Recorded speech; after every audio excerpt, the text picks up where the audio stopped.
дорбама асықтарды жинап қойдым. Осы асықты біз неден алады екенбіз? Қойдан алады екенбіз, дұрыс айтасыңдар. Осы асықпен қандай ойындар ойнаймыз? Қанталапай. Өте дұрыс айтасыңдар. Қазір осы қанталапай ойын ойнау үшін мынау далада жүрген балаларды сендер шақырып келдіңдер. Жарай ма? Балалар жүріңдер, ата шақырып жатыр. Ойын ойнаймыз.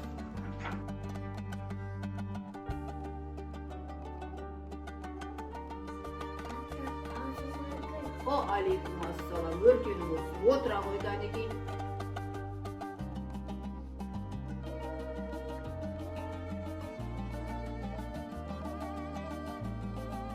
Ал Келінжан, енді мынау ертісімен, немерелерім деп асық жинағын. Осы асықтың барлығын балаларға апарып ойын ойнатарсың. Жақсы ата. Қане балалар, атаға не деп айтамыз? Рахмет.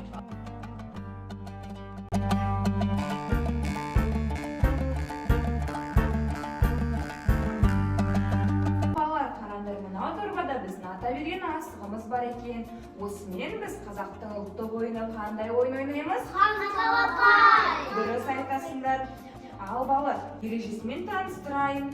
Бұл асықтардың ішінде бір қызыл асық болады, міне қараңдар.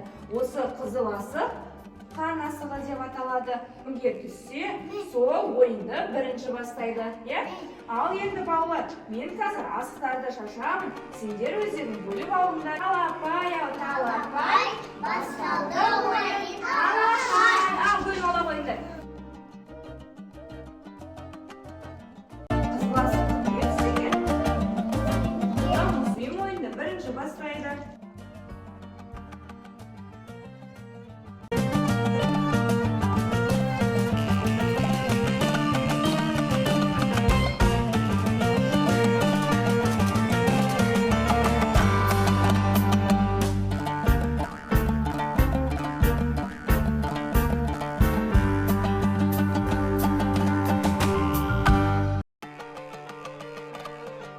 Ойнап болсақ, қоржындағымызда асықтарымыздың барлығын сыртқа шығарайық, санайық. Кімде қаншасы түскен екен, кәне көрейікші.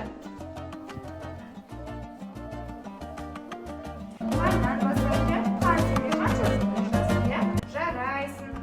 Баян, сенде қаншасы? Баянда да шасы екен. Алина, сенде қаншасы? Алинда да шасы екен. Алан, сенде қаншасы? Алында да шасы. Қайсар, сенде қаншасы екен? Қайсарда 2 асық екен. Айгерім, сенде қаншасы? Айгерімде 3 асық. Ал Мұслим, сенде қаншасы? Қаншасы екен Мұслимде? 4. Олай болса балалар, бізде 4 асықпен қанталапай ойында кім жеңіске жетті? Мұслим, дұрыс айтасыңдар. Жарайсыңдар балалар. Ал балалар, сендерге бүгінгі ойын ұнады ма? Қазақтың тағы да қандай ұлттық ойындарын білесіңдер? Дұрыс айтасыңдар. Бірге, теңге, қазақтың ұлттық ойындары өте көп. Олай болса балалар, біз сол ұлттық ойындарымызды ойнап, жүрекке ұмытып кетпеу үшін